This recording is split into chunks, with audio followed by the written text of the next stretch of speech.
লিল্লাহে তাকবীর।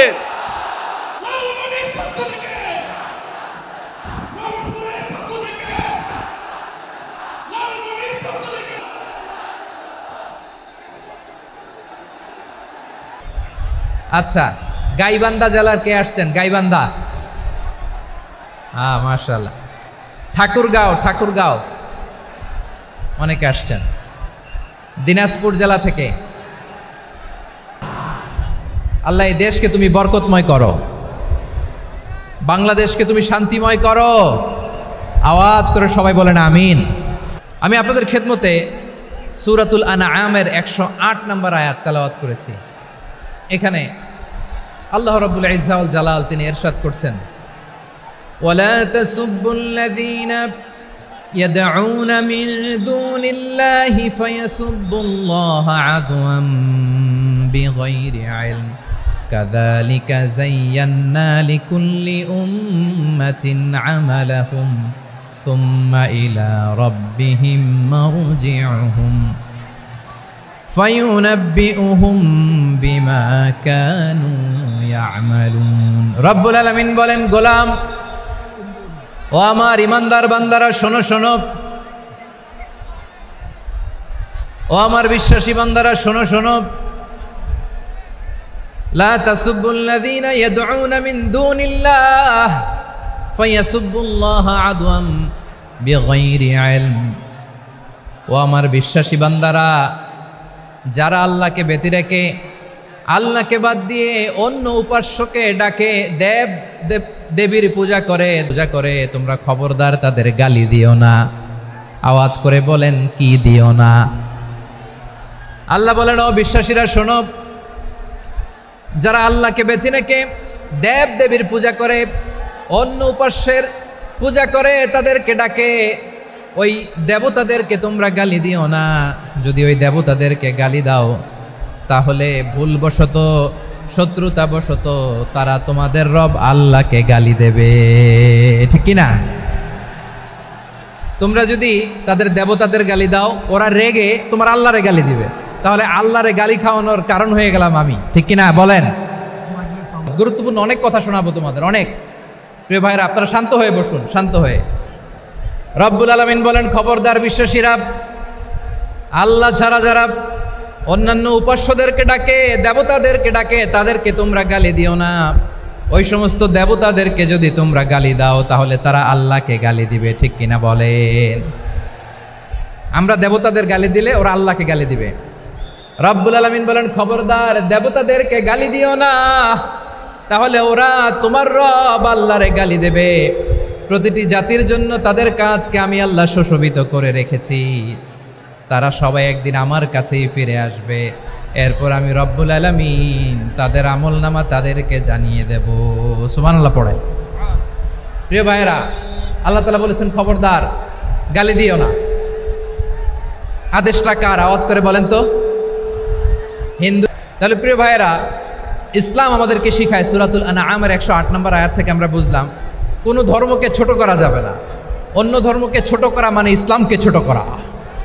এজন্য রব্বুল আলামিন বলেন, ইন্নাদ-দীনা ইনদাল্লাহিল ইসলাম, আল্লাহর কাছে মনোনীত, গ্রহণযোগ্য, অ্যাকসেপ্টেড ধর্ম, মতাদর্শ একটা, সেটা হলো ইসলাম। ইসলাম ছাড়া অন্য কোনো ধর্ম যদি কেউ তালাশ করে, তার ওই ধর্ম আল্লাহ গ্রহণ করবে না।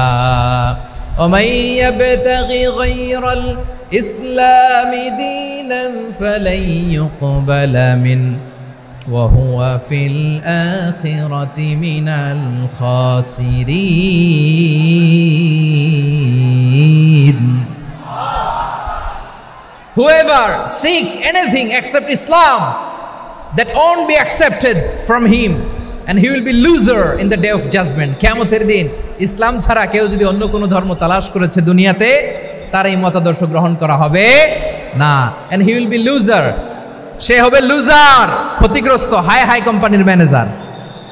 ওর আমও শেষ, সালাও শেষ। আওয়াজ করে বলেন ঠিক কি না? এজন্য ইসলাম পেয়ে আমরা খুশি না বেজার? প্রত্যেক নামাজ শেষে আমরা আল্লাহরে বলি, আল্লাহ রাদিতু বিল্লাহি রাব্বা ওয়াবিল ইসলামি দীনা ওবি মুহাম্মাদিন নাবিয়ান ওয়া রাসূলা। ও আল্লাহ, তোমারে রব হিসেবে পেয়ে আমরা খুশি।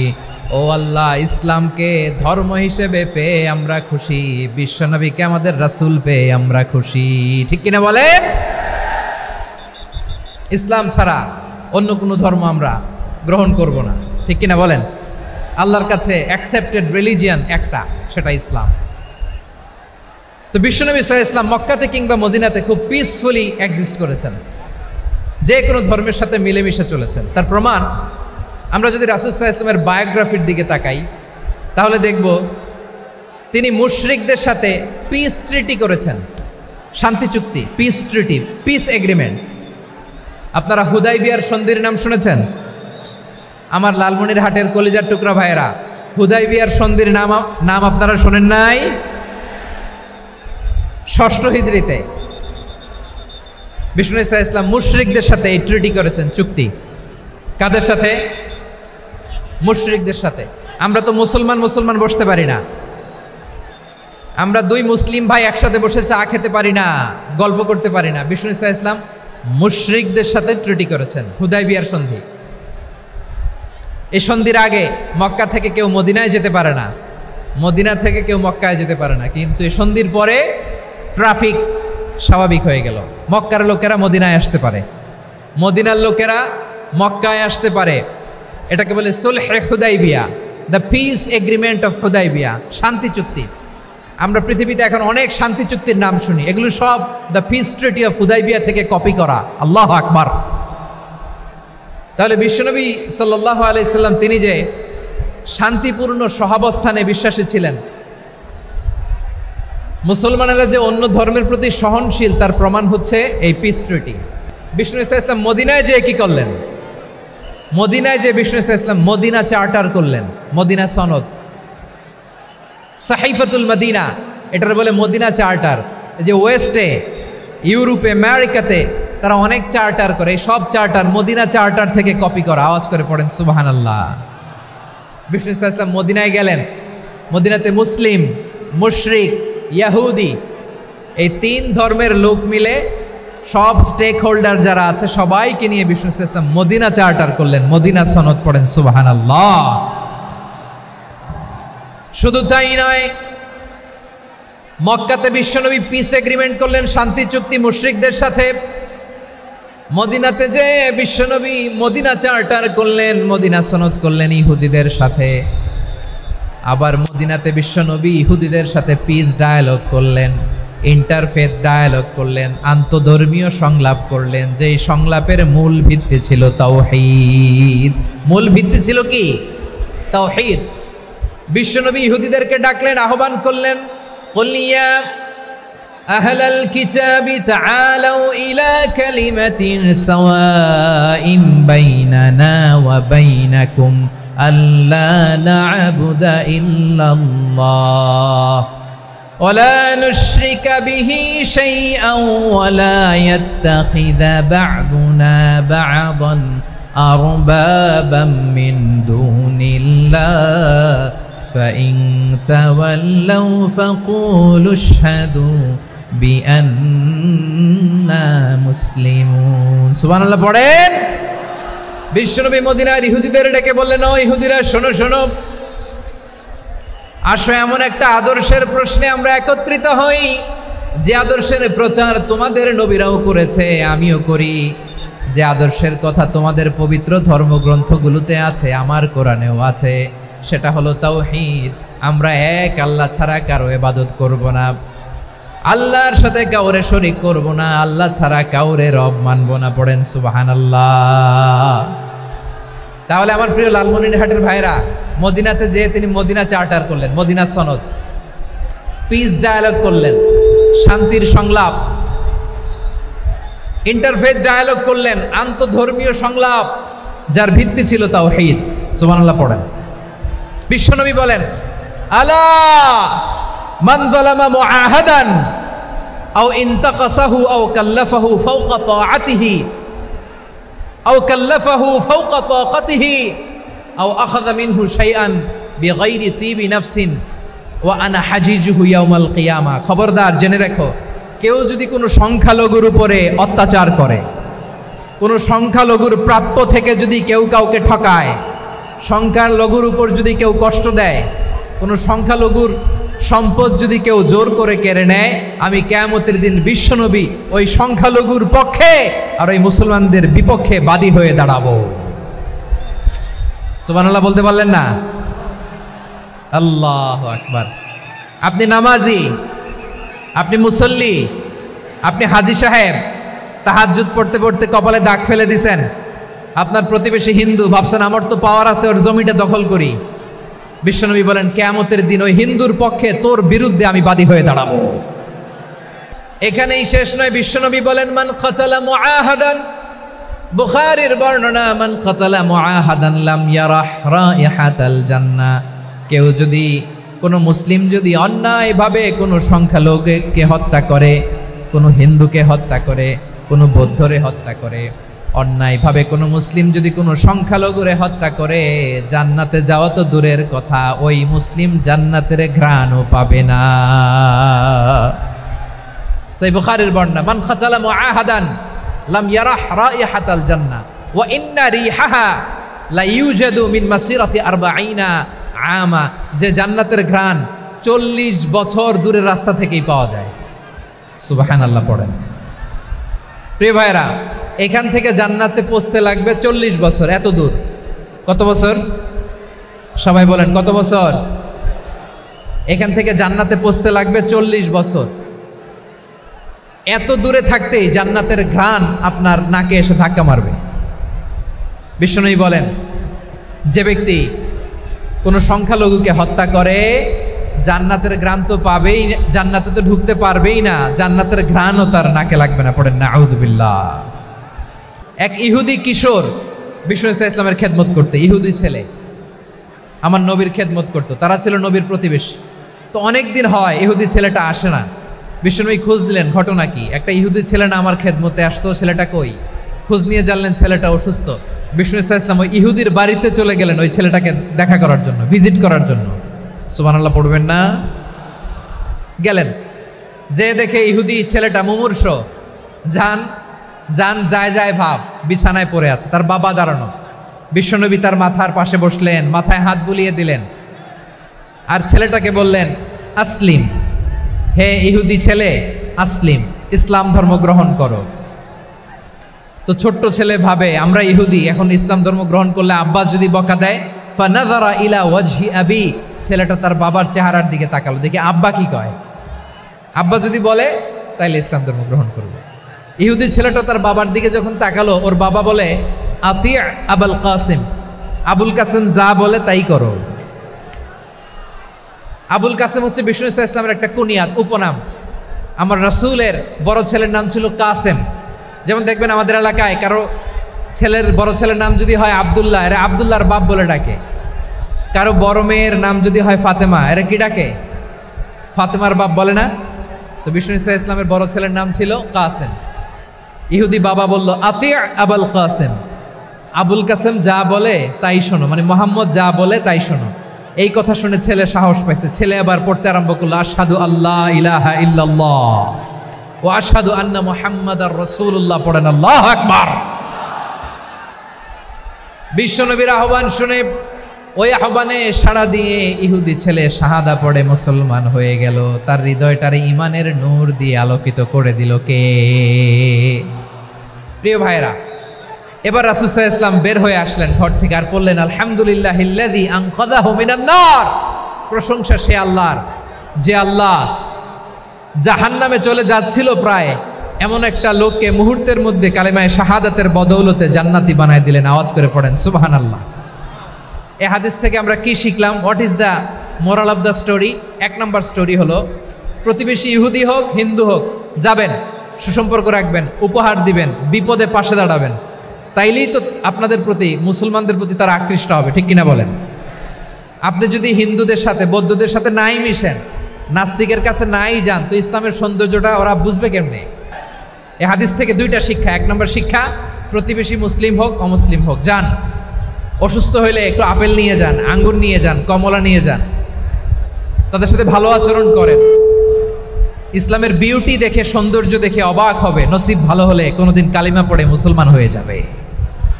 ঠিক কিনা বলেন?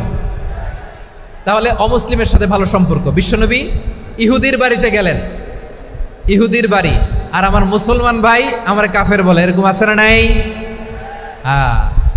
মুসলিমরা দেখতে পারে না, সহ্য করতে পারে। বিশ্বনবী সাল্লাল্লাহু আলাইহি ওয়াসাল্লাম ইহুদির বাড়িতে গেলেন, এটা একটা শিক্ষা। আচ্ছা, 2 নম্বর শিক্ষা হলো বিশ্বনবী সাল্লাল্লাহু আলাইহি ওয়াসাল্লামের খাদেম ছিল ইহুদি, এতদিন খেদমত করলো, একদিনও বিশ্বনবী ওরা কালিমার দাওয়াত দেয় নাই। কারণ কি? বিশ্বনবী একটা ভালো সময়ের অপেক্ষা করতেছিলেন, প্রপার টাইমিং। দাঈর কাজ হচ্ছে দাঈ ইলাল্লাহ, সে হচ্ছে সুযোগ সন্ধানী। দাঈ সুযোগ খোঁজে, কখন দাওয়া দিলে ব্যাটে বলে হবে, ঝোপ বুঝে কোপ মারে। ঠিক কিনা বলেন? বিষ্ণু সাল্লাল্লাহু আলাইহি ওয়াসাল্লাম ভালো সময়ের অপেক্ষা করতেছিলেন, দেখি ভালো সময় আসুক আসুক আসুক আসুক। আস্তে আস্তে এমন সময় আসছে, ছেলে এবার মুমূর্ষ। অসুস্থ ব্যক্তির হৃদয় অত্যন্ত নরম থাকে। হসপিটালে যখন কেউ যায় তার হৃদয়টা বড্ড নরম থাকে, মৃত্যুর ভয়ে তার অন্তরটা নরম থাকে। ঠিক কিনা বলেন? এই প্রপার টাইমিং এর অপেক্ষা করতেছিলেন। যখনই টাইমিং পেয়েছেন দাওয়াত দিলেন, পড়ো লা ইলাহা ইল্লাল্লাহ, সুবহানাল্লাহ পড়েন সবাই। তাহলে ইসলাম অমুসলিম প্রতিবেশীর সাথে ভালো আচরণ করতে বলে।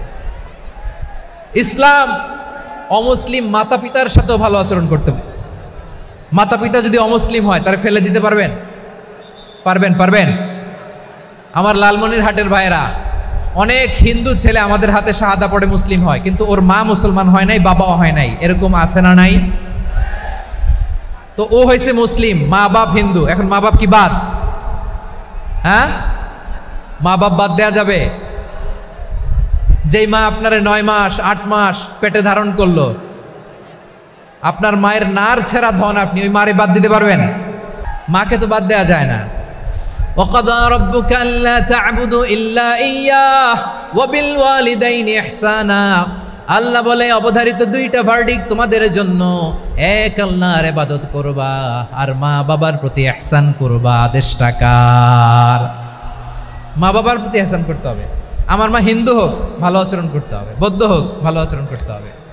আমার যে সমস্ত হিন্দু ভাইয়েরা মুসলিম হয়েছ, তোমাদের মা বাবা এখনো মুসলমান হয় নাই, তাদের সাথে ভালো আচরণ করতে হবে। আপনাদের খেদমত নিজে করতে হবে অথবা খেদমতের ব্যবস্থা করাই দিতে হবে। মান্থলি যে খরচ লাগে এটা দিতে হবে। আরে তুমি এখন মুসলিম, তোমার মা বাবা হিন্দু, এখনই তো সুযোগ ইসলামের সৌন্দর্য দেখানো। এখন মা বাবা যদি দেখে আরে এটা হিন্দু থাকতে তো বদমাইশ ছিল, বেয়াদব ছিল, কি এমন ধর্ম সে গ্রহণ করলো যেটা গ্রহণের সাথে সাথে সে পাল্টে গেল? কি এমন ধর্ম সে গ্রহণ করেছে যেটা তার জীবনকে আলোকিত করে দিয়েছে? নসিব ভালো হইলে তারাও কালিমা পড়ে মুসলমান হয়ে যাবে। বিষ্ণু ইসলামের স্ত্রীর নাম ছিল আয়েশা রাদিয়াল্লাহু তাআলা আনহা, আবু বকর রাদিয়াল্লাহু তাআলা আনহুর মেয়ে। আবু বকর রাদিয়াল্লাহু তাআলা আনহুর আরেক মেয়ের নাম হচ্ছে আসমা। কি নাম? দুজনই আবু বকর রাদিয়াল্লাহু তাআলা আনহুর মেয়ে, আসমা আর আয়েশা। নাম দুইটা কেমন লাগে? আসমা নামটা কেমন লাগে? আয়েশা নামটা কেমন লাগে? সবার ভালো লাগে নাই? নাম দুটো আপনাদের ভালো লাগে? লালমনিরহাটে অনাগত যদি কন্যা সন্তান হয়, যদি মনে চায় আসমা রেখে দিতে পারবেন, যদি মনে চায় আয়েশা রেখে দিয়েন। দেশে বিদেশে এয়ারপোর্টে রাস্তাঘাটে শুধু বলে হুজুর একটা নাম দেন, আমার ছেলের একটা নাম দেন, মেয়ের একটা নাম দেন। তো আমার মনে আছে যশোরের 8 দিনের মাহফিলে আমি 1-2টা নাম দিয়েছিলাম। আজকে লালমনিরহাটের এই প্রোগ্রামে কন্যা সন্তান যদি হয় 2টা নাম দিলাম, আসমা কিংবা আয়েশা। ইনশাআল্লাহ পড়েন। দুজন বোন, এক মায়ের না, বাবা এক মা দুজন। আয়েশা রাদিয়াল্লাহু তাআলা আনহার মায়ের নাম উম্মে রুমান, আর আসমা রাদিয়াল্লাহু তাআলা আনহার মায়ের নাম কুতাইলা বিনতে আব্দুল উজ্জা। আবু বকর রাদিয়াল্লাহু তাআলা আনহু 4টা বিয়ে করেছিলেন।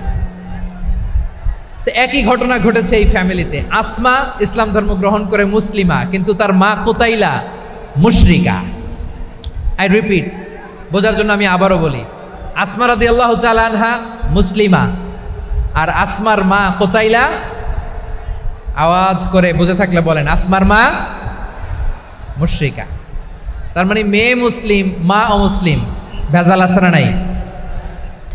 কিন্তু কুতাইলা আর ধৈর্য ধারণ করতে পারে না। নার ছেঁড়া ধন, কলিজার টুকরা ধন, কলিজার টুকরা সন্তান আসমারে দেখতে বড্ড মন চায়। সাইয়েদনা আসমা রাদিয়াল্লাহু তাআলা আনহা মক্কা থেকে হিজরত করে মদিনায় চলে গেলেন। হুদাইবিয়ার পর যখন মক্কা মদিনার ট্রাফিক স্বাভাবিক হলো, মক্কার লোক মদিনায় যায়, মদিনার লোক মক্কায় আসে। কোচাইলা কলিজার টুকরা সন্তান আসমারে দেখার জন্য কিছু উপহার নিয়ে বিশাল মরুপথ পাড়ি দিয়ে মক্কা থেকে মদিনায় যায়। সুবহানাল্লাহ বলেন।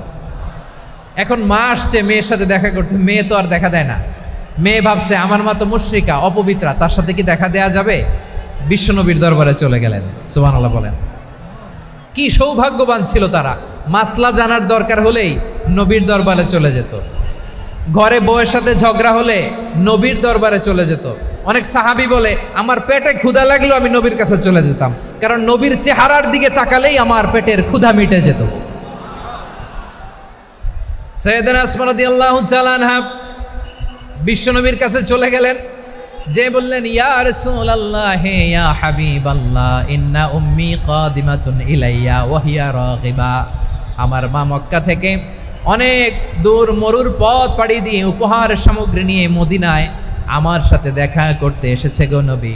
আমার জানতে বড্ড ইচ্ছে হয় আমি আমার মুশরিকা মাখা করতে পারবো কিনা।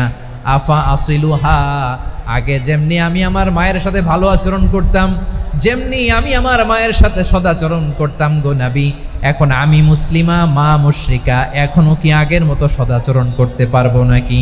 বিশ্বনবী বললেন নাম সিলিহা, হ্যাঁ রে আসমা, অবশ্যই অবশ্যই, আগে ঠিক যেমন তুমি তোমার মায়ের সাথে ভালো আচরণ করতে এখনো তেমনি আগের মতো ভালো আচরণ করবা। আওয়াজ করে পড়েন সুবহানাল্লাহ। কি ইসলাম আমরা পেয়েছি, কত ব্রড মাইন্ডেড আমাদের ইসলাম, কত ওপেন মাইন্ডেড ইসলাম, কত ওপেন আপ করতে পারে, চিন্তা করতে পারেন। বিষ্ণু বললেন হ্যাঁ অবশ্যই, নাম সুলিহা, আগে যেমনি ভালো আচরণ করছো আসমা এখন ওই রকমই করো, পারলে আরো বাড়াই করো। সুবহানাল্লাহ বলেন। তাহলে আমার যে হিন্দু ভাইয়েরা হিন্দু বোনেরা ইমানের বদৌলতে দৌলতে আপনি ধন্য হয়েছেন, আপনার আম্মা আব্বা এখনো মুসলমান হয় নাই, তাদের জন্য দোয়া করেন, তাদের জন্য দোয়া করেন, আল্লাহ যেন তাদেরকেও ইমানের দৌলত দান করে। আমরা সবাই পড়ি আমিন, আরো জোরে পড়েন আমিন। এখন বলেন ইসলাম কি ন্যারো মাইন্ডেড রিলিজিয়ান না ব্রড মাইন্ডেড? লালমনিরহাটের যুবক ভাইরা আওয়াজ করো, ইসলাম কি ন্যারো মাইন্ডেড না ব্রড মাইন্ডেড? কতটা ব্রড মাইন্ডেড দেখেন। বিশ্বনবী সাল্লাল্লাহু আলাইহি সাল্লাম অমুসলিমরা যদি নবীকে উপহার দিত ওই উপহারও বিশ্বনবী গ্রহণ করতেন। সুবহানাল্লাহ পড়েন। বিষ্ণু ঈসা ইসলাম যখন কোনো জনপদে যেতেন 3টা অপশন নিয়ে যেতেন। প্রিয় ভাইয়ের আওয়াজ করে বলতে হবে, কোনো জনপদে গেলে আমার নবীর অপশন থাকতো কয়টা? আমার মতো 3 আঙ্গুল উঁচু করে দেখান আর বলুন আমার নবী কোনো জনপদে গেলে কয়টা অপশন নিয়ে যেতেন? 1 নম্বর অপশন আসলিম তাসলাম। নতুন এলাকায় গেলে বলতেন আসলিম তাসলাম, ইসলাম ধর্ম গ্রহণ করো শান্তিতে থাকবা, আমার ভাই হয়ে যাবো, আমরা ভাই ভাই, ইসলাম মানো আমরা ভাই ভাই। অপশন নাম্বার কত? 1। যদি বলে না ইসলাম মানবো না, ওকে অপশন নাম্বার 2, মুসলিম হওয়ার দরকার নাই, লা ইকরাহা ফিদ্দিন, ইসলামে কোনো বাড়াবাড়ি নাই, খ্রিস্টান আছো থাকো, বৌদ্ধ আছো থাকো, ইহুদি থাকতে চাও থাকো, কিন্তু আমরা যেহেতু রিজিওনাল সুপার পাওয়ার আমাদের আন্ডারে থাকো, ট্যাক্স দিয়া থাকো, এটার বলে জিজিয়া। আলেম যারা আছেন বুঝবেন এটার আরবিতে কি বলে? জিজিয়া। You pay us the tax, we will give you the security. তোমরা ট্যাক্স দিবা, আমরা সিকিউরিটি দিব, আমাদের আওতায় থাকবা, কেউ তোমাদেরকে আক্রমণ করতে পারবে না, আমরা নিরাপত্তা দিব। সুবহানাল্লাহ বলেন। এটা অপশন নাম্বার কত? আচ্ছা বুঝে থাকলে বলেন 1 নম্বর অপশন কি ছিল? ইসলাম, ইসলাম মানো শান্তিতে থাকবা, ভাই ভাই আমরা ভাই ভাই। অপশন নাম্বার 2, ট্যাক্স দাও, আমরা নিরাপত্তা দিব, মুসলিম হওয়া লাগবে না। এখন 1 নম্বরও মানে না, 2 নম্বরও মানে না, মুসলিম হবো না, ভালো খ্রিস্টান থাকো, ট্যাক্স দাও, আমরা সিকিউরিটি দিব না, এইটাও মানি না। বিষ্ণু বলেন তাহলে তলোয়ার আমাদের আর তোমাদের মাঝে ফয়সালা করবে, মুসলিমও হবো না, ট্যাক্স দিবা, নিরাপত্তা দিব, আমরা সুপার পাওয়ার, আমাদের আন্ডারে থাকবে, এটাও না। তাহলে তোমাদেরকে তো আমরা বিশ্বাস করতে পারি না, কখন না কখন বিশ্বাসঘাতকতা করো, কার সাথে মিলে হাত মিলাও। তলোয়ার আমাদের মাঝে ফয়সালা করবে, তখন তিনি জেহাদের সশস্ত্র সংগ্রামের ঘোষণা দিতেন। সুবহানাল্লাহ পড়েন। দেখেন পশ্চিমারা জেহাদকে এইভাবে চিত্রায়িত করে না। ওরা জেহাদ বলতে বোঝায় তলোয়ার হাত কাটো গলা কাটো, না, জেহাদ সশস্ত্র সংগ্রাম 3 নম্বরে। অধিকাংশ ক্ষেত্রেই বিশ্বনবীর সুন্দর আচরণ দেখে, আরে আমার নবীর যে নুরানি চেহারা, অনেকে তো কেবল সিরেফ চেহারাটা দেখেই কালিমা পড়ে মুসলমান হয়ে গিয়েছে। যারা মুসলিম হয় নাই তারা তাদের ইসলামেই বলবৎ ছিল, ট্যাক্স দিয়ে ইসলামের আন্ডারে ছিল। যারা এটাও মানে নাই ওইটাও মানে নাই তাদের বিরুদ্ধে জেহাদ। বিষ্ণু ইসলাম 7ম হিজরিতে যখন খায়বার বিজয়ের পরে ইসলাম রিজিওনাল সুপার পাওয়ার হিসেবে আত্মপ্রকাশ করলো, বিশ্বনবী চিঠি লিখলেন অন্যান্য সুপার পাওয়ারের কাছে, রাষ্ট্রীয় চিঠি লেখে এক রাষ্ট্রপ্রধান আরেক রাষ্ট্রপ্রধানের কাছে, ঠিক কিনা বলেন? জানেন না আপনারা? এই যে 24-এর ছাত্র নাগরিক অভ্যুত্থানে, এই অভ্যুত্থান যখন শুরু হয় আমি তখন সাউথ আফ্রিকাতে একটা স্ট্যাটাস দিয়েছিলাম, কোটা নয় গোটা দেশ সংস্কার করা লাগবে। শুধু বাংলাদেশ নয়, সারা বিশ্বের বাংলা ভাষাভাষী লোকেরা এই আন্দোলনের সাথে সমর্থন তারা করেছে, এটাকে সাপোর্ট করেছে, তারা সমর্থন দিয়েছে। আমাদের ইউনাইটেড আরব আমিরাতের বাংলাদেশি ভাইয়েরা তারা সেখানে রাস্তায় নেমে এসেছিল, জানেন? ওইখানে ডেমনস্ট্রেশন করা যায় না, সেখানকার সরকার তাদেরকে যাবজ্জীবন দিয়েছিল। তখন আমাদের এই যে প্রধান উপদেষ্টা ডক্টর মোহাম্মদ ইউনূস সরাসরি G2G বলে, এটারে G2G, government to government, G2G, উনি চিঠি লিখলেন যে তাদেরকে, ইউর হাইনেস, হে সম্মানিত আমির, আপনি আমার এই চিঠির কারণে আমার সম্মানে এই 53 জন বাংলাদেশিকে মাফ করে দেন। এই চিঠির বদৌলতে বেকসুর খালাস পেয়ে গিয়েছিল আমাদের ভাইরা, জানেন না এই ঘটনা আপনারা? তাহলে গভর্নমেন্ট টু গভর্নমেন্ট চিঠি দেওয়া হয়। 7ম হিজরিতে বিষ্ণু ইসলাম সব সুপার পাওয়ারের কাছে চিঠি দিলেন, রোমান সম্রাটের কাছে, পারস্য অধিপতির কাছে, মিশরের অধিপতির কাছে, সবার কাছে চিঠি লিখলেন।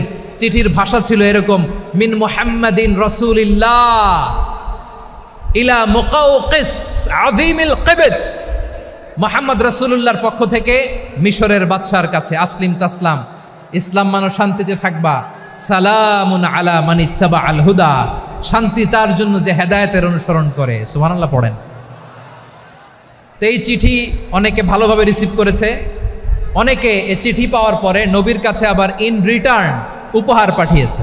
কি পাঠিয়েছে? উপহার। মিশরের বাদশাহ মুকাওকিস তিনি বিশ্বনবীকে বিশাল এক উপহারের ডালি পাঠিয়েছেন। মিশরের বাদশাহ মুকাওকিস ছিলেন ধর্মে খ্রিস্টান।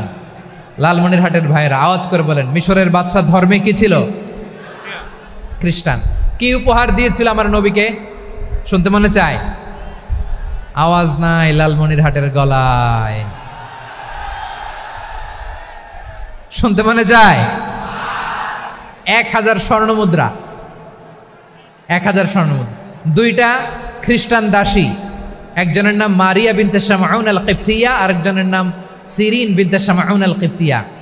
একজন খ্রিস্টান দাস 20 থান কাপড় জামা বানানোর জন্য, আমরা নবী যেন সেলাই করে জামা বানাতে পারে এজন্য 20 থান কাপড়, 20 থান ফাইন গার্মেন্ট। সুবহানাল্লাহ পড়বেন না? এরপরে একটা গাধা যেটার নাম ছিল উফাইর, আর একটা খচ্চর, এটার নাম ছিল দুলদুল। খচ্চর চিনেন? গাধা আর ঘোড়ার ক্রসিংয়ে যে প্রাণীটা দুনিয়াতে আসে ওটার খচ্চর বলে। তো এই যে সুপার পাওয়ার খ্রিস্টান বাদশার কাছে নবী চিঠি লিখলেন, ওই খ্রিস্টান বাদশা আমার নবীকে উপহার দিল, বিশ্বনবী এই উপহারগুলো সানন্দে গ্রহণ করেছে। সুবহানাল্লাহ পড়বেন না? তাহলে অমুসলিম কেউ যদি আপনাকে উপহার দেয়, হালাল উপহার হলে আপনি গ্রহণ করতে পারবেন। অনুরূপভাবে পারস্যের বাদশাহ রোম সম্রাট বিশ্বনবীকে উপহার পাঠিয়েছেন, আমার নবী সবগুলো উপহার গিফট গ্রহণ করেছেন। সুবহানাল্লাহ বলেন। তাহলে প্রিয় লালমনিরহাট আওয়াজ করে বলুন, ইসলাম কি ন্যারো মাইন্ডেড রিলিজিয়ন না ব্রড মাইন্ডেড? আম্মাজান আয়েশার কাছে মাসালা জানতে চায় মেয়েরা, হে আম্মাজান, অগ্নি উপাসকেরা তাদের ঈদের দিন নওরোজের সময় আমাদেরকে পাখি দেয়, নেওয়া যাবে? উনি বললেন, ওরা জবাই করে দিলে নেওয়া যাবে না, কিন্তু ওরা যদি ফলমূল এরকম খাবার দেয় এগুলো নেওয়া যাবে।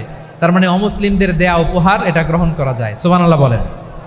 শুধু তাই নয়, বিষ্ণু ঈসা ইসলাম অমুসলিমদের সাথে আর্থিক লেনদেনও করেছেন, ফিনান্সিয়াল ডিলিং করেছেন। অমুসলিমদের সাথে প্রয়োজনে আপনি ফিনান্সিয়াল ডিলিং করতে পারবেন। আমরা প্রায় দেখি বাজারের মিষ্টির দোকানগুলো আমার হিন্দু ভাইদের। লালমনিরহাটে মিষ্টির দোকান, দইয়ের দোকান কারা চালায়? হিন্দুরা চালায় না?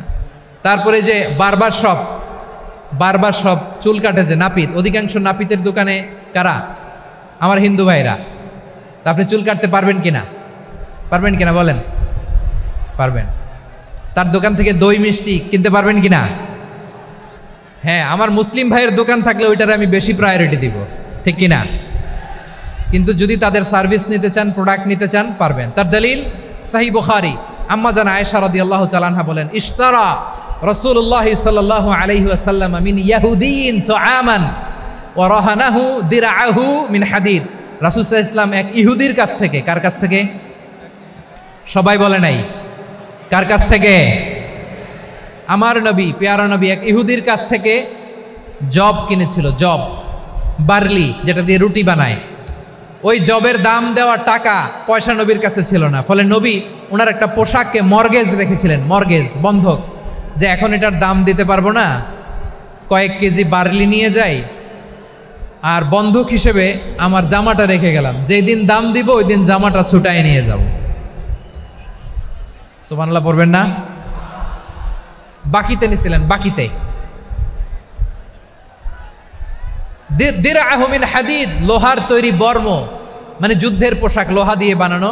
বিশ্বনবী বললেন, কয়েক কেজি জব দাও, টাকাটা পরে দিব, এখন টাকা নাই, বন্ধক হিসেবে, মর্গেজ হিসেবে আমার জামা রেখে গেলাম, যখন টাকা দিব জামা ছুটায় নিব। আওয়াজ করে বলতে হবে সুবহানাল্লাহ। এ থেকে বোঝা গেল অমুসলিমদের সাথে ফিনান্সিয়াল ডিলিং করা যায়, অর্থনৈতিক লেনদেন করা যায়, কেনাবেচা করা যায়, প্রোডাক্ট কেনা যায়। এমনকি আমাদের মসজিদে নববীতে বারান্দায় আপনারা একটা অটোমেটিক ফ্লাইং আমব্রেলা দেখছেন?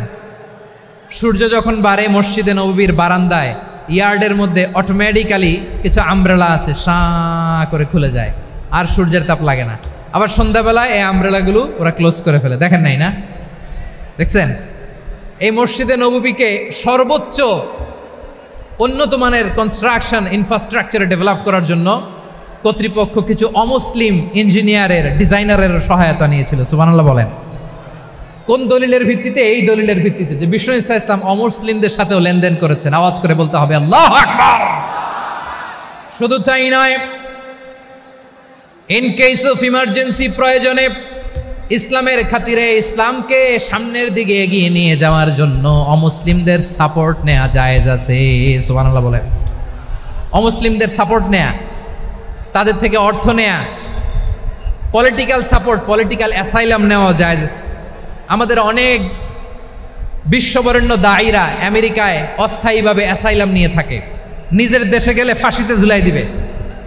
যুগ যুগ ধরে দায়ীদের উপরে এরকম অত্যাচার আর নির্যাতন আছে না নাই?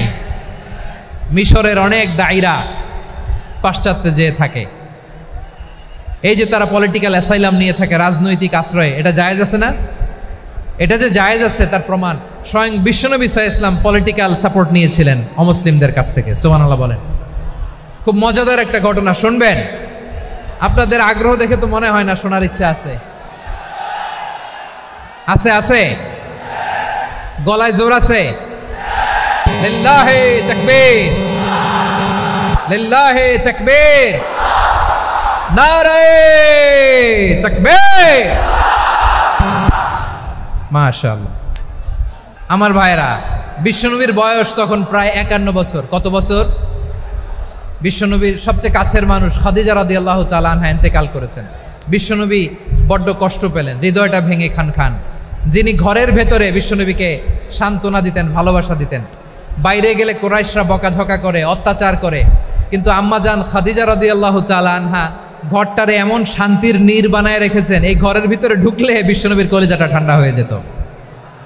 এজন্য রব্বুল আলামিন বলেন, খাদিজা, ও আমার বান্দি খাদিজা, জান্নাতে এমন স্পেশাল একটা ঘর আমি তোমার জন্য রেডি করে রেখেছি। ওই ঘরের মধ্যে কোনো আওয়াজ নাই, ওই ঘরের মধ্যে কোনো নয়েজ নাই, ওই ঘরে কোনো বিশৃঙ্খলা নাই। কারণ মক্কার জমিনে আমার নবী কুরাইশদের বিশৃঙ্খলা, নয়েজ, আর ঝামেলাগুলোকে উপেক্ষা করে যখন তোমার ঘরের ভেতরে ঢুকতো, ঘরটারে তুমি শান্তির নীর, ঠান্ডা, নীরব, নিস্তব্ধ, নিঝুম আর শান্তির নীর বানিয়ে রেখেছ। এজন্য জান্নাতে স্পেশাল একটা শান্তির নীর আমি তোমারে উপহার দেব। ওই প্রিয়তমা স্ত্রী খাদিজা ইন্তেকাল করলেন, বিশ্বনবীর হৃদয় ভেঙে খান খান। আবার ওনার চাচা আবু তালেব ইন্তেকাল করলেন, যিনি পলিটিক্যাল শেল্টার দিতেন নবীকে। কে দিতেন? আবু তালেবের ভয়ে, বিশ্বনবীর এই চাচার ভয়ে কোনো মুশরিক নবীর গায়ে হাত দেওয়ার সাহস পায় নাই। এখন স্ত্রীও নাই, চাচাও নাই, নবীকে আশ্রয় দেওয়ার কেউ নাই। নবীর চারদিকে অন্ধকার। নবী এখন কই যাবেন? আমার পেয়ারা নবী নতুন স্টেশন খুঁজতেছেন, নতুন দাওয়াতি প্ল্যাটফর্ম খুঁজতেছেন। তিনি যায়েদ বিন হারেসা রাদিয়াল্লাহু তাআলা আনহুকে নিয়ে মক্কার পাশের একটা নেইবরিং সিটি তায়েফে চলে গেলেন। কোথায় চলে গেলেন? লালমনিরহাটের ভাইয়ের আওয়াজ করে বলেন, কোথায় গেলেন? তায়েফে চলে গেলেন দিনের দাওয়াত দেওয়ার জন্য। কি দেওয়ার জন্য? নাকি জমি কিনতে গেছিলেন? জমি কিনতে? দুনিয়ার যশ খ্যাতির জন্য? নিজের কোনো লাভের জন্য? তায়েফবাসীদেরকে জাহান্নামের আগুন থেকে বাঁচানোর জন্য। আওয়াজ করে বলতে হবে, ঠিক কিনা? বিশ্বনবী বিশাল মরুপথ, পাহাড়ি পথ পাড়ি দিয়ে তায়েফের মরুজমিনে গেলেন কোরআনের দাওয়াত নিয়ে, ইমানের দাওয়াত নিয়ে। কিন্তু তায়েফের লোকেরা বিশ্বনবীর দাওয়াতকে শুধু প্রত্যাখ্যান করেই থামে নাই, তারা বিশ্বনবীর সাথে অত্যন্ত খারাপ আচরণ করেছে। বিশ্বনবীকে শারীরিকভাবে হেনস্থা করেছে, আমার নবীকে শারীরিকভাবে অত্যাচার করেছে, আমার পেয়ারা নবীর গায়ে পাথর মেরেছে, বিশ্বনবীর গা বেয়ে ঝরঝর করে রক্ত ঝরেছে, নবী জামিনের মধ্যে লুটিয়ে পড়েছেন, আবার মেরেছে, আবার নবী হাঁটতে শুরু করলেন, পেছন থেকে আবার মেরেছে, আবার নবী রক্তাক্ত হয়ে জামিনের মধ্যে লুটিয়ে পড়লেন, আবার মেরেছে। বিশ্বনবীর মতো এত সুশ্রী মানব, বিশ্বনবীর মতো এত শুভ্র মানব, বিশ্বনবীর মতো এমন চমৎকার দেহাবয়ব দিয়ে রব্বুল আলামিন কাউকে বানান নাই।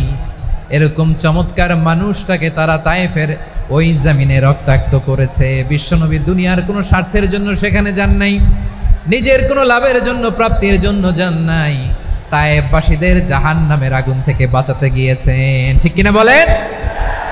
খেয়ে না খেয়ে দিন প্রচারের কাজে নিজেকে দিয়েছ বিলিয়ে, তায়েফের কাফিরেরা চিনল না সে আলো, দুষ্ট ছেলেদের পিছু দিল লেলিয়ে, পাথরের আঘাতে ক্ষত বিক্ষত হয়ে সারা শরীর থেকে রক্ত ঝরে। হে রাসূল তোমাকে ভুলি আমি কেমন করে, হে রাসূল তোমাকে ভুলি আমি কেমন করে। পারেন না আপনারা? প্রিয় ভাইরা, তায়েফের ছেলেরা নবীকে রক্তাক্ত করলো। আমার নবী কই যাবে? কই যাবে? মক্কায় জায়গা নাই, তায়েফে জায়গা নাই। তায়েফ থেকে ভারাক্রান্ত মন নিয়ে আমার নবী মক্কায় ফিরে আসলেন। বিশ্বনবী মক্কায় ঢুকতে পারেন না। মক্কার মরুভূমির দিকে তাকিয়ে, উপত্যকার দিকে তাকিয়ে বিশ্বনবী ধা ধা করে কাঁদেন, ঝরঝর করে নবীর চেহারা মোবারক থেকে চোখের পানিগুলো বেয়ে বেয়ে পড়ে। আমার জন্মস্থান, আমার শৈশব, কৈশোর, যৌবন কেটেছে এই মক্কায়, আমার এলাকায় আমি ঢুকতে পারি না। বিশ্বনবী মক্কার অনতি দূরে দাঁড়িয়ে জায়েদকে পাঠালেন, জায়েদ যাও দেখো কেউ আমাকে সাপোর্ট করার মতো আছে কিনা, যাও অমুকের কাছে যাও। জায়েদ গেলেন, তারাও প্রত্যাখ্যান করে ফিরিয়ে দেয়। বিশ্বনবী বললেন যাও অমুক লোকের কাছে যাও, তিনিও প্রত্যাখ্যান করে ফিরিয়ে দিলেন। কেউ বিশ্বনবীকে আশ্রয় দিতে রাজি হয় না। নিজ জন্মভূমিতে বিতাড়িত বিশ্বনবী, সর্বশেষ বিশ্বনবী বললেন যাও মুতঈম ইবনে আদির ঘরে যাও। মুতঈম ইবনে আদি মুশরিক, তার কাছে যাও। গেলেন, মুতঈম ইবনে আদি রাজি হয়ে গেল। সুবহানাল্লাহ বলেন। দেখেন অনেক বিপদের সময়ও আমি নিজে সাক্ষী, সামাজিকভাবে রাজনৈতিকভাবে কত ঝঞ্ঝা, কত ষড়যন্ত্র, কত কনস্পাইরেসি পাড়ি দিয়ে আমাদেরকে সামনে এগিয়ে যেতে হয়। এই শত্রুদের ভেতরেও একজনকে দাঁড় করিয়ে দেয় যে আল্লাহর কোরআনের জন্য রেডি হয়ে যায়। পড়েন সুবহানাল্লাহ। মুতঈম ইবনে আদি, আল্লাহ তার মনকে নরম করে দিলেন। মুতঈম বলে মুহাম্মদ আমি তোমাকে আশ্রয় দিব। তার 2 ছেলেকে পাঠালেন, যাও খোলা তলোয়ার নিয়ে স্কট দিয়ে গার্ড অফ অনার দিয়ে মোহাম্মদকে মক্কায় ঢুকাও আর বলো আমি আমান দেব। আমান কি দিব? আমান মানে সিকিউরিটি, নিরাপত্তা।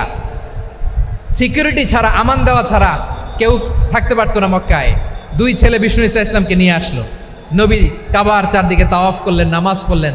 আবু জাহেল, উতবা, সাইবা, ওয়ালিদ ইবনে মুগীরা সবাই দেখে, কেউ কিছু করতে পারে না। কারণ মুতঈম ইবনে আদি ঘোষণা দিয়েছেন, আমি মুহাম্মদকে আমান দিয়েছি, মুহাম্মদের গায়ে যেন কেউ স্পর্শ না করে। আওয়াজ করে পড়েন সুবহানাল্লাহ। নবীর এই বিপদকালে মুহূর্তে মুতঈমের হৃদয়টারে নরম করে দিল কে? মুতঈম যখন মারা গেল, বিষ্ণু ঈসা ইসলাম হিজরত করে মদিনায় চলে গেলেন। সুবহানাল্লাহ। কিন্তু মুতঈম যে বিশ্বনবীর উপকার করছে এটা বিশ্বনবী ভুলে নাই। আমাদের অনেকে আছে উপকার করার পরে আর খেয়াল থাকে না, খাওয়ার পরে গলা দিয়ে নামলে আর খেয়াল থাকে না। এরকম আছে না নাই? আমার নবী ভুলে নাই। বদরের প্রান্তরে 70 জন কাফেরকে যখন বন্দী করে বিশ্বনবীর সামনে হাঁটু গেড়ে দাঁড় করানো হলো, বসানো হলো, 70 জন কাফের। কয়জন?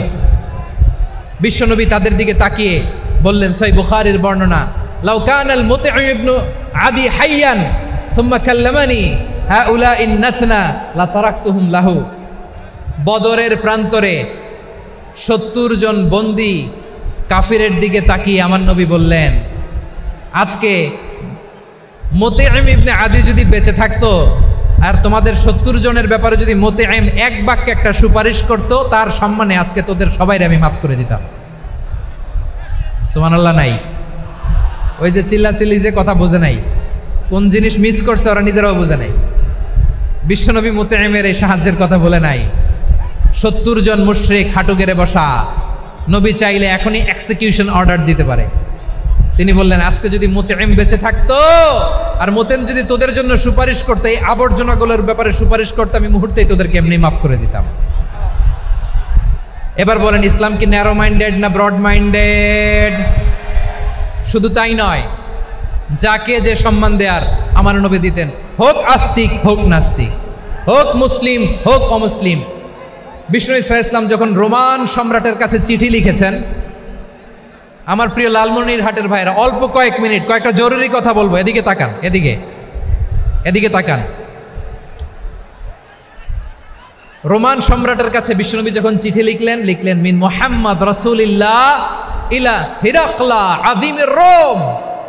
মুহাম্মদের পক্ষ থেকে হিরাক্লিয়াসের কাছে, যিনি হচ্ছেন আযীমির রোম।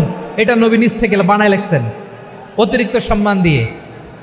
কোন রাষ্ট্রপ্রধান যখন আসে তাদেরকে আমরা কি বলি জানেন? তার নামের শেষে HE এটা লিখতে হয়, H.E. মানে হিজ এক্সেলেন্সি। কি লেখে? হিজ এক্সেলেন্টি, অথবা ইউর হাইনেস, ইউর ম্যাজেস্টি। দেখেন, বিশ্বনবী সাল্লাল্লাহু আলাইহি ওয়াসাল্লাম সব নবীদেরও নবী। তিনি একজন মুশরিক খ্রিস্টান সম্রাট, রোমান সম্রাটের কাছে চিঠি লিখতে যেয়ে লিখতেছে, ইলা হিরাকলা আযীমির রোম, হিরাক্লিয়াসের কাছে আমার চিঠি, যিনি রোমের আযীম, হিজ হাইনেস, মানে রোমের অনেক সম্মানিত এক বাহাদুর। আওয়াজ করে বলেন সুবহানাল্লাহ। তার মানে যাকে যে সম্মান দেয়ার এটা বিশ্বনবী দিতেন। এমনকি যেই ইহুদিরা ভালো ছিল, এই ইহুদিদেরও প্রশংসা করেছেন বিশ্বনবী মুহাম্মদুর রাসূলুল্লাহ সাল্লাল্লাহু আলাইহি ওয়াসাল্লাম। এক ইহুদির প্রশংসা করেছেন বিশ্বনবী। ইহুদির কার? আমি তো আমার ভাইয়ের প্রশংসা করি না, আমি তো এক আলেম আরেক আলেমরে স্পেস দেই না, আমি তো এক দায়ী আরেক দায়ীর সাথে বসতে চাই না। আমার নবী ইহুদির প্রশংসা করে। কার প্রশংসা? ওই ইহুদির নাম ছিল মুখাইরিক। সিরাত গ্রন্থ ঘাটলে পাবেন। তিনি বলেছেন, মুখাইরিক খাইরু ইয়াহুদ, Mukhayriq is the best of the Jews. জুইশদের মধ্যে সে সবচেয়ে ভালো। কেন প্রশংসা করলেন তার? এর কারণ মদিনা চার্টারে কথা ছিল সব ধর্মের মুসলিম, মুশরিক, ইহুদিরা মিলে মদিনাকে রক্ষা করবে। কিন্তু 3য় হিজরিতে যখন উহুদের যুদ্ধ শুরু হলো, সবার কথা ছিল যেই আক্রমণ করে আমরা মদিনাকে বাঁচাবো। কোন শহরকে বাঁচাবো? মদিনাকে। কিন্তু কুরাইশরা যখন অ্যাটাক করলো, ইহুদিরা আর আসে না, ইহুদিরা আর বেরোয় না। বিষ্ণু বললেন, ওহে ইহুদিরা, তোমরা না চুক্তি করলে আমার সাথে যে মদিনা বাঁচাতে সবাই ঝাঁপিয়ে পড়বো, আসো। একটা ইহুদিও বেরোয় না, কেউ আসে নাই সেদিন, একজন ছাড়া। তার নাম মুখাইরেক। তার নাম কি? মুখাইরেক বাহাদুরের মতো ঘোড়সাওয়ার হয়ে বেরিয়ে গেলেন এবং বললেন, গোটা ইহুদি সাম্রাজ্যের একজনও যদি না আসে, আমি মুখাইরেককে কেউ ঘরে আটকে রাখতে পারবে না। বেরিয়ে আসলেন, এসে বললেন, আমি মুহাম্মদের পক্ষে যুদ্ধ করব। আমি মারা গেলে আমার সম্পদ আমার উত্তরাধিকারীরা পাবে না, আমার সম্পদ তোমরা মুহাম্মদকে দিয়ে দিবা। সুবহানাল্লাহ বলেন। উহুদের ময়দানে 70 জন মুসলমান শহীদ হলো। এই ইহুদি সেও মুসলমানের পক্ষে যুদ্ধ করে নিহত হলো। সুবহানাল্লাহ বলেন। মুসলিমদের লাশ যখন নিয়ে আসা হলো, এই মুখাইরিকের লাশও নিয়ে আসা হলো। মুসলিমদের লাশের পাশে মুখাইরিকের লাশ দেখে বিশ্বনবী মুখাইরিকের প্রতি অনেক খুশি হলেন। আর বিশ্বনবী খুশি হয়ে বললেন, মুখাইরিক খয়রু ইয়াহুদ, মুখাইরিক যদিও তুমি ইহুদি, তারপরে তুমি সব ইহুদিদের মধ্যে সেরা ইহুদি। পড়েন সুবহানাল্লাহ। আমার নবী ইহুদিকেও সম্মান দিতে কার্পণ্য করে নাই। আওয়াজ করে বলেন আল্লাহু আকবার। প্রিয় ভাইরা, এবার সর্বশেষ আওয়াজ করে বলেন, ইসলাম কি ন্যারো মাইন্ডেড নাকি ব্রড মাইন্ডেড? সবাই বলেন, ন্যারো মাইন্ডেড না ব্রড মাইন্ডেড? এজন্য অমুসলিম হইলেই তারা আমাদের শত্রু নয়। শত্রু কারা? এই লালমনিরহাটের ভাইয়েরা শোনেন, শত্রু কারা? যে সমস্ত অমুসলিম আমাদেরকে নিশ্চিহ্ন করে দিতে চায়, যে সমস্ত অমুসলিম আমাদের ভূখণ্ড থেকে আমাদেরকে তাড়িয়ে দিতে চায়, যে সমস্ত অমুসলিম আমার ধর্ম নিয়ে তুচ্ছতাচ্ছিল্য করে চিল্লায় বলেন ঠিক কিনা, তারা আমাদের শত্রু। সাধারণ অমুসলিমরা আমার শত্রু নয়। এই যে হিন্দুরা থাকে এরা আমার ভাই, বৌদ্ধরা আমার ভাই, খ্রিস্টানরা আমার ভাই, ইহুদিরা আমার ভাই। তারা দিনই ভাই নয়, তারা মায়ের পেটের ভাই নয়, তারা মানবিক দিক থেকে ভাই। ও মানুষ, আমিও মানুষ। ইসলাম মানুষকে সম্মান করে, চিল্লায় বলো ঠিক কিনা। যারা আমাদের অস্তিত্বকে নিশ্চিহ্ন করতে চায়, যারা আমাদের ভূখণ্ডকে দখল করতে চায়, যারা আমাদেরকে নিয়ে মকারি করে, ফান করে, টিটকারি করে, আমার ধর্ম নিয়ে খেলা করে, তাচ্ছিল্য করে, ওদের বিরুদ্ধে আমাদের জিহাদ। সাধারণ মুসলিম আমাদের শত্রু নয়। আপনি জানেন নিউ ইয়র্কে, আমি তো নিউ ইয়র্কে ছিলাম অনেকদিন, ওখানে ফিলিস্তিনিদের পক্ষে যখন আমরা মিছিল করেছি, অনেক ইহুদি আমাদের সাথে মিছিলে দাঁড়িয়েছে। কারণ ওরাও জানে এই ভূখণ্ড ফিলিস্তিনিদের ভূখণ্ড। আওয়াজ করে বলো লালমনিরহাট ঠিক কিনা। ইসরায়েলের রাজধানী খোদ তেল আবিবে অনেক ইহুদিরা বেঞ্জামিন নেতানিয়াহু তার বিরুদ্ধে মিছিল করেছে। তো তারা কি আমাদের শত্রু? না। অনেক খ্রিস্টান আমাদের সাথে আমাদের স্বার্থ রক্ষায় আমাদের পাশে দাঁড়িয়েছে। খেয়াল রাখবেন, হিন্দু আর হিন্দুত্ববাদ এক নয়, ইহুদি ধর্ম আর জায়নিজম এক নয়। জায়নিজমের বিরুদ্ধে আমাদের সংগ্রাম, আমাদের জেহাদ। চিল্লায় বলেন ঠিক কিনা। এই যে ফিলিস্তিনের ভাইয়েরা, তারা তাদের স্বাধীনতা সংগ্রামের জন্য লড়াই করছে, করে যাচ্ছে, আমরা এটাকে সমর্থন জানাই। চিল্লায় বলো ঠিক কিনা। কাশ্মীরের ভাইয়েরা স্বাধীনতার জন্য সংগ্রাম করছে, আমরা সেই সংগ্রামকে সমর্থন জানাই। আওয়াজ করে বলো ঠিক কিনা। যারাই আমাদের ইসলামকে নিশ্চিহ্ন করতে চায়, তাদের বিরুদ্ধে আমাদের সংগ্রাম। আওয়াজ করে বলতে হবে ঠিক কিনা। ওই সমস্ত দুর্বৃত্তদের সাথে আমাদের কোনো সম্পর্ক নাই। আমরা যদি ঐক্যবদ্ধ থাকতে পারি, ওই দুর্বৃত্তরা চান্স পাবে না। আমরা ঐক্যবদ্ধ থাকতে রাজি আছি। লালমনিরহাটের ভাইয়েরা, আমরা ঐক্যবদ্ধ থাকলে ওই দুর্বৃত্তদের কালো হাত ভেঙে দিতে আমাদের সময় লাগবে না। তাদের কালো হাত ভেঙে দিতে রাজি আছো মুসলমান? কারা কারা রাজি? দু হাত তুলে দেখাও।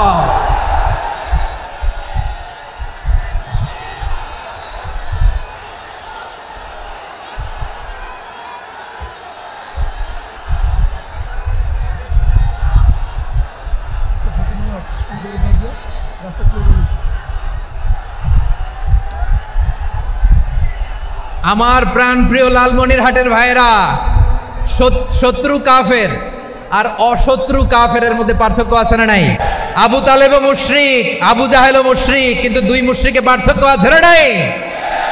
আবু তালেব নবীর চাচা, মুশরিক, মারা গিয়েছে মুশরিক অবস্থায়, কিন্তু আজীবন আমার নবীকে আগলে রেখেছে, আমার নবীকে সাপোর্ট করেছে, ভালোবেসেছে। আবু জাহেলও মুশরিক, মারা গিয়েছে মুশরিক হিসেবে, আজীবন আমার নবীর বিরুদ্ধাচরণ করেছে। আবু জাহেলের শক্তি, সামর্থ্য, স্ট্র্যাটেজি, প্ল্যান সব আমার নবীর বিরুদ্ধে ছিল। এই আবু জাহেলের কারণে একটা দিন শান্তিতে আমার নবী মক্কায় ঘুমাতে পারে নাই। চিল্লায় বলেন ঠিক কিনা। এজন্য রাব্বুল আলামিন বলেন লা ইয়ানহাকুমুল্লাহু আনিল্লাযীনা লাম ইউকাতিলুকুম ফিদ-দীনি ওয়া লাম ইখরিজুকুম মিন দিয়ারিকুম আন তাবাররুহুম ওয়া তুকসিতু ইলাইহিম ইন্নাল্লাহা ইউহিব্বুল মুকসিতিন।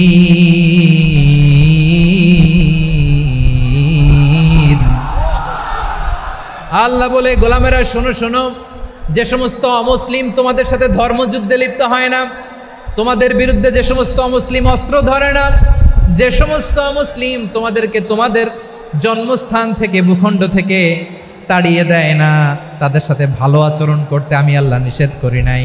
তাদের সাথে সদাচরণে কোনো নিষেধাজ্ঞা নাই, বরং তাদের সাথে সদাচরণ করো, এটাই আমি আল্লাহ চাই। তাহলে আমার যে অমুসলিমরা আমাদের সাথে শত্রুতা করে না, তুচ্ছতাচ্ছিল্য করে না, আমাদের ভূমি থেকে আমাদেরকে উচ্ছেদ করতে চায় না, আমাদের বিরুদ্ধে অস্ত্র ধরে না, ওই অমুসলিম ভাইদের সাথে আমাদের কোনো দ্বন্দ্ব আছে? কোনো বিরোধ আছে? বরং আছে ভালোবাসা। বরং আছে কি? এই ভালোবাসা দিয়েই আমরা বিশ্ব জয় করবো। রাজি আছো মুসলমান? আমাদের পুঁজি ভালোবাসা। আমাদের পুঁজি কি? এবার আওয়াজ করে বলেন আমার এই পুরো আলোচনা থেকে the religious coexistence, peaceful coexistence, শান্তিপূর্ণ সহাবস্থান, কমিউনাল হারমোনি, এই সাম্প্রদায়িক সম্প্রীতি, এই আলোচনা থেকে কি বুঝলেন? ইসলাম কি ন্যারো মাইন্ডেড না ব্রড মাইন্ডেড? এই ব্রড মাইন্ডেড হৃদয় নিয়ে ভালোবাসা দিয়ে আমরা বিশ্ব জয় করতে চাই। রাজি আছেন? আল্লাহ কবুল করুক। আমরা সবাই পড়ি আমিন। লালমনিরহাটের জেলা স্টেডিয়ামে আমার প্রিয় মায়েরা বোনেরা, আপনাদের জন্য একটা হাদিস বলে শেষ করব। বিশ্বনবী বলেন, আমার মায়েরা খেয়াল করে শুনুন, বিশ্বনবী আপনাদের উদ্দেশ্য করে বলেন, আল মারআতু ইযা সাল্লাত খামসাহা ওয়া সামাত শাহরাহা হাফিজাত ফুরুজাহা আতাআত বা'লাহা ফালতাদখুল মিন আইয়ি আবওয়াবিল জান্নাতি শাআত। বিশ্বনবী বলেন, ও রমণীরা, ও নারীরা, যে সমস্ত নারী এই 4টা কাজ করবে, এই 4টা কাজের গ্যারান্টি দিবে, তাদেরকে জান্নাতের 8টা দরজার গ্যারান্টি দেয়া হবে। কি 4টা কাজ? 1 নম্বর, আল মারআতু ইযা সাল্লাত খামসাহা, যে নারী 5 ওয়াক্ত নামাজ পড়ে। কি করে? জেলা স্টেডিয়ামে অবস্থানরত আমার নারীরা বোনেরা, বিশ্বনবী আপনাদেরকে 4টা কাজের কথা বলেছেন, খুব বেশি না। 4টা করলে 8 জান্নাতের দরজা সব খোলা। কোনটা দিয়ে যাবেন? যেটা দিয়ে মনে চায়। 1 নম্বর 5 ওয়াক্ত নামাজ। আমার বোনেরা জোহরের নামাজ পড়তে পড়তে এটা আসরে নিয়ে যায়, আসর পড়তে পড়তে এটা মাগরিবে নিয়ে যায়। এরকম আসরা নাই? লালমনিরহাটে হয়তো নাই। আমার বোনেরা এটা করবেন না। ইন্নাস সালাতা কানাত আলাল মুমিনিনা কিতাবাম মাওকুতা, সময় মতো পড়বেন। সামাত শাহরা, রমাদানের রোজাগুলো রাখবেন। হাফিজাত ফুরুজাহা, যে নারী তার চরিত্রকে হেফাজত করে, তার প্রাইভেট হেফাজত করে, তার লজ্জাস্থান হেফাজত করে। ও মায়েরা, আপনার এই গর্ভ যে কত দামি আপনি জানেন না। আপনার এই গর্ভ থেকে জন্মাবে আগামীর সালাহুদ্দিন আল আইয়ুবী। আপনার গর্ভ থেকেই জন্মাবে ইমাম আল মাহদি আল মুনতাজার। আপনার পেট থেকে জন্মাবে আবু সাইদের মতো বীর সৈনিক। আপনার পেট থেকে জন্মাবে মুগ্ধের মতো বীর মুজাহিদ। আপনি জানেন না কে আসবে আপনার পেট থেকে। সময়টাকে কাজে লাগান, ইসলামকে বুঝেন, মানেন, আমাদের ইসলামিক লেকচারগুলো শোনেন। আমরা যে বার্তাগুলো, ইনস্ট্রাকশনগুলো, দিক নির্দেশনাগুলো আপনাদের খেদমতে রাখি, এগুলো মেনে চলুন। আপনিই পারেন আপনার ঘরটাকে জান্নাতের টুকরা বানাতে। একটা family, it's a very big institution and you are the MD, the managing director of this institution. চিল্লায় বলেন ঠিক কিনা? চাইলেই পারেন ঘরটারে জান্নাতের টুকরা বানাতে। 5 ওয়াক্ত সালাত, রমাদানের রোজা, নিজের চরিত্রের হেফাজত, ও আতাআত বা'লাহা, স্বামীর আনুগত্য। এটাতে অনেকে ভুল করে থাকে। হায় রে আমার বোনেরা, স্বামীর আনুগত্যকে এটা নিজের অপমান মনে করবেন না। আপনার স্বামী আপনার সবচেয়ে বড় গার্ডিয়ান, তিনি আপনার সবচেয়ে ভালো চায়। নারী কখনো গার্ডিয়ানশিপের বাইরে থাকতে পারে না।